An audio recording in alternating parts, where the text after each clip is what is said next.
Olá, começa agora o Tela 1 Olimpíadas desta segunda-feira, dia 6 de agosto.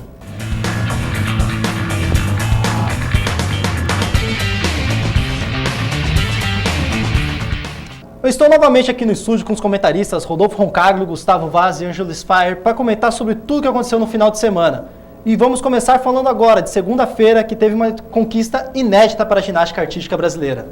Um ouro do Arthur Zanetti nas argolas. Arthur Zanetti, como a gente disse, se não me engano, na quarta-feira passada, que ele tinha uma grande chance de medalha na prova das argolas, que ele passou em quarto na classificatória com uma série bem baixa, bem fraca. Mais baixa, mais tranquilo, não forçando tanto, que ele tinha uma série especial para a final. Foi o último a se apresentar, sabia a nota que tinha que tirar e quando entrou para fazer a sua apresentação, demonstrou muita confiança e que sabia o que estava fazendo, tirou um 15.9 espetacular. E o Arthur que fez uma série fantástica, podemos dizer assim, com poucos erros quase imperceptíveis, né, para nós que somos alguns leigos sobre o assunto, e as notas que são duas notas, né, Ângelo? Isso, a nota da ginástica é dividida em nota de partida, que varia de acordo com a dificuldade, e a nota de execução, que vai de 0 a 10. E a série dele é muito difícil, saiu uma nota de partida muito alta. 6.8. E para ver como ele foi bem, a nota de execução dele foi 9.1, ou seja, pouquíssimos erros, e ele que era vice-campeão mundial, vice-campeão pan-americano, confirmou o favoritismo e não amarelou. E foi interessante também que quando ele saiu já do aparelho, ele já comemorou como se já soubesse que ali mesmo ele já tinha ganhado a medalha de ouro, né, Gustavo? Foi uma apresentação muito segura e todos esperavam que, muitos ficaram meio receosos, assim, porque talvez pudesse ser, dependia muito dos jurados, uma prata ou um bronze, a apresentação do chinês também tinha sido muito forte, mas no fim os jurados entenderam, gostaram da apresentação e deram ouro com um excelente 15.9. E as argolas, que são um aparelho que sempre foram um patinho feio do Brasil. O Brasil sempre foi mais especialista no solo, e no máximo na trave e no cavalo. Nunca se deu bem nesses aparelhos mais que exigiam equilíbrio do corpo, dos músculos do braço mesmo. E o que vocês podem esperar dessa medalha de ouro para o futuro da ginástica brasileira? Você acha que pode mudar alguma coisa, aumentar investimentos no esporte aqui no Brasil? Visando 2016, temos Sasaki, que conseguiu um 10º lugar no individual geral, agora uma medalha de ouro. Pode vir uma safra boa para 2016 aqui no Rio. A ginástica sempre teve espaço na mídia, é um dos esportes olímpicos que a gente mais assiste. E sempre quando tem um resultado expressivo desse, a gente espera que o investimento seja do mesmo nível. Basta esperar agora para que 2016 a gente tenha, além desses atletas que são jovens, né? Tanto o Sasaki quanto o Zanetti são jovens. O Zanetti tem 22 anos. Esperar que a gente tenha uma safra boa e com estrutura, com psicológico, com técnica para levar mais medalhas ainda em 2016. E o Zanetti conseguiu um feito que o Brasil nunca tinha conquistado, uma medalha olímpica na ginástica artística, e acabou apagando as decepções que tivemos com Daiane dos Santos em 2004, em 2008, com o Diego Hipólito em 2008 e agora em 2012. Finalmente saiu essa medalha. Finalmente. Acho que se faltava aquele gás final, aquele detalhe para a ginástica ser um grande esporte no nosso país, ter um investimento maior, essa medalha de ouro vem com esse propósito, dar um gás maior e tornar o esporte grande no país. E coroa, de certa forma, um trabalho, no mínimo decente, da Confederação de Ginástica nos últimos 10 anos, que vinha dando frutos no feminino e agora no masculino também. Apesar de algumas falhas nos últimos tempos, a ginástica é bem trabalhada no Brasil e finalmente um fruto concreto sendo colhido por esse esporte. Agora, mudando um pouquinho de categoria na ginástica, nós vamos assistir um vídeo sobre ginástica rítmica que a repórter Jéssica Rossignol fez participando de um treino do clube Agir. A ginástica rítmica é praticada desde o século XIX, mas foi só nos Jogos de Los Angeles, em 1984, que o esporte foi incluído no programa olímpico. Na ginástica rítmica, os atletas sempre se apresentam com exercícios de solo. Utilizando bolas, arcos e fitas, nascem a leveza e a beleza das apresentações, que possuem um fundo musical e alguns movimentos do balé clássico. E é nesse misto de esportes com dança que muitas meninas alimentam o sonho de se tornar uma grande ginasta. No Clube Agir, as jovens atletas já se preparam para a realização de um sonho, disputar sua primeira Olimpíada aqui no Brasil em 2016. O clube é um dos beneficiados pela lei do incentivo ao esporte. Os 3 ginastas fazem parte da seleção brasileira de conjuntos e temos várias campeãs aqui, de várias categorias. E, recentemente temos a Bárbara, que tem 12 anos, foi vice-campeã do juvenil e campeã da Copa Sul-Americana nos 4 aparelhos que ela competiu. Eu comecei na ginástica olímpica e daí eu fui para ginástica rítmica, que eu já faz 7 anos que eu já faço ginástica. E treinando aqui no Clube Agir com os aparelhos, o meu melhor aparelho, o que eu mais gosto, é fita, apesar que enrola demais, assim, mas é o que eu gosto. E quando na Olimpíada de 2016 eu pretendo estar lá e conquistar um ouro para o Brasil. As apresentações acontecem no tablado quadrado e são julgados por 10 juízes, que avaliam e executam a composição dos movimentos. Na competição individual, as atletas têm de 75 a 90 segundos para completar as apresentações. Já na disputa por equipe, 5 atletas entram juntas no tablado para 2 apresentações, que duram entre 2 minutos e 2 minutos e meio, utilizando 3 aparelhos diferentes.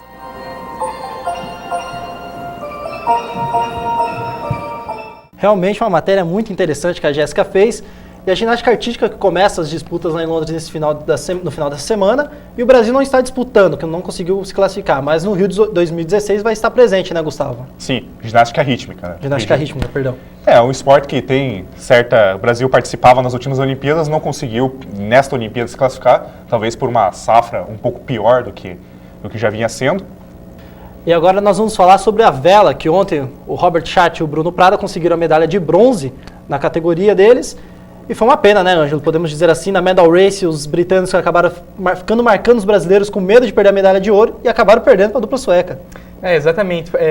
Chega a ser uma decepção, porque os brasileiros eram favoritos, mas tem que ressaltar que os brasileiros não ficaram atrás.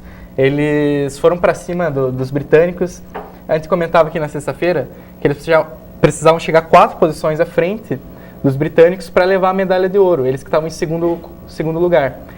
E na vela é comum esse tipo de situação de 2 embarcações ficarem uma marcando a outra para chegar na frente, eles acabam chegando nas posições finais. Só que nesse meio tempo que os brasileiros e os britânicos ficaram um contra o outro, os suecos que estavam em terceiro dispararam e acabaram com a medalha de ouro. Mas foi uma estratégia bastante arriscada e bastante interessante dos brasileiros que não estavam contentes com a prata e foram em busca do ouro. E agora falando um pouquinho de vôlei de praia, apesar da dupla Maria Elisa e Thalita ter dado adeus aos jogos, já estamos com 2 duplas nas semifinais, com a possibilidade de ter uma terceira dupla ali no masculino, as 2 duplas se classificando. Dá para esperar muitas medalhas, 3 medalhas no mínimo no vôlei de praia, né, Rodolfo? Dá para esperar. Hoje, Alisson e Emanuel fizeram um jogo duríssimo contra a dupla polonesa, 17-15 no terceiro set. Eles ganharam o primeiro, perderam o segundo. Parecia que dá uma desequilibrada. E o tie-break foi bem disputado emocional. Também. O tie-break ele é só até 15, a partir disso sobe até abrir 2, acabou ganhando por 17-15. Do outro lado da chave temos o Ricardo e o Pedro Cunha, 2 brasileiros também, podendo fazer inclusive a final. E apesar da Maria Elisa e Thalita ter perdido, temos ainda a Juliana e Larissa na chave, que tem grandes chances de chegar à final e conseguir mais uma medalha para o Brasil. O grande problema na chave feminina é o Walsh e a May, que são as grandes favoritas ao bicampeonato olímpico. Sim, né? Mas por outro lado, a dupla Juliana e Larissa é a dupla número 1 do ranking e tem plenas condições de bater o Walsh e a May, apesar de ser a dupla americana ser muito entrosada, assim como a brasileira. E eu acho que para você ser campeão, você não pode ficar temendo o adversário. E até mesmo porque a dupla americana passou por alguns problemas nos últimos meses, a Walsh ficou grávida, a May passou por um problema Elas até se separaram no ciclo olímpico e depois retornaram, e talvez isso possa atrapalhar um pouco no desempenho das duas. Para mim, Juliana e Larissa atualmente são favoritas a bater o Walsh e May e ganhar a medalha de ouro. O caminho para o ouro está aberto tanto na chave feminina quanto na masculina. Dá para acreditar em 2 medalhas, quem sabe 2 ouros. E vale lembrar que os algozes da dupla Alisson e Emanuel já estão fora, que são o Rogers e Dalhouser. E a outra dupla com o Rosenthal e Gibbs também já caíram fora. E na dupla no feminino também tem grandes chances da Juliana e Larissa, que apesar da dupla ter sido um pouco inconstante contra as polonesas. A Juliana foi muito mal no segundo set. As duas se completam muito bem e vão muito forte. Só para completar, eu estava falando da vela, o Scheidt acabou conseguindo sua 5ª medalha olímpica, igualando o recorde do Torben Grael. Um dos maiores medalhistas da história dos Jogos Olímpicos do Brasil. E agora vocês que estavam esperando uma partida fantástica nas gramas sagradas de Wimbledon, tivemos essa partida fantástica. Para os britânicos, podemos dizer assim, Rodolfo? Para os britânicos. Agora o Andy Murray não é mais escocês, é britânico, né? Quando conseguiu um título importante, engraçado todos abraçaram como os tabloides ele, falam, né? Quando ele perde, é o escocês. Quando ele ganha, é o britânico. Agora, mais do que nunca, um britânico. Jogou na mesma quadra central em que o Federer tinha batido ele um mês atrás no torneio de Wimbledon. Agora o Murray veio com esse, digamos, sangue nos olhos por essa revanche. 3-0. Os dois primeiros muito fáceis, 6-2 e 6-1. No terceiro set o Federer parecia que ia reagir, mas o Murray acabou vencendo por 6-4 e conquistando essa medalha de ouro. Maior conquista da carreira do Murray. E o Federer pode encerrar a carreira dele sem tão sonhado apenas esse título para ele nas Olimpíadas. E no boxe, né, o Brasil garantiu hoje uma medalha, pelo menos de bronze, com a brasileira Adriana Araújo. Uma medalha de bronze, porque a brasileira ganhou as quartas de final, está classificada para a semifinal, e no boxe não tem disputa de terceiro lugar. Um bom resultado para o Brasil, ainda mais que o boxe feminino está sendo disputado pela primeira vez nos Jogos. Um excelente resultado para o Brasil. E o Brasil, assim como a ginástica, no boxe vai colhendo os frutos de um bom trabalho nessa modalidade. Um bom trabalho que vem de 10 anos para cá. Além da Adriana Araújo, nós temos muitos bons resultados no masculino. Tivemos o Robenilson de Jesus, ontem perdendo nas quartas de final. Também um outro boxeador no sábado várias chances ainda no masculino de ganhar medalha. E mais outras chances de medalha. Então o boxe se elevando, fazendo o trabalho e colhendo os frutos agora. A primeira medalha do Brasil desde 1968 no boxe com o Servílio de Oliveira. E nos jogos também nós tivemos, o atletismo brasileiro ficou um pouquinho decepcionante, ficou a desejar. Né? Tivemos uma final bem disputada pelo Mauro Vinícius, que ficou em 7º lugar, poderia, quem sabe, ter conquistado uma medalha, beliscado uma medalha, mas não dava para esperar muito dele. Já a Fabiana Murrer acabou sendo, podemos dizer como assim, deixou muito a desejar, né? Ela acabou refugando na hora do salto e acabou sendo eliminada dos jogos, conseguindo saltar só 4,50. Um resultado fantástico para o Duda, que até então desconhecido da grande maioria, e só de chegar numa final olímpica, só sentir esse clima para chegar arrebentando em 2016. Agora no salto, não classificar nem para a final, pesado, foi bem... A Fabiana que acabou optando por não saltar a última, sabia que iria ser eliminada se não fizesse isso, e não dá para entender, reclamou do vento, mas como assim o vento? Estava ventando. Atrapalha todas, né? Atrapalha todas, né? A minha visão é que a Fabiana Murray já estava mal porque ela tinha precisado de 2 saltos para passar 4,50.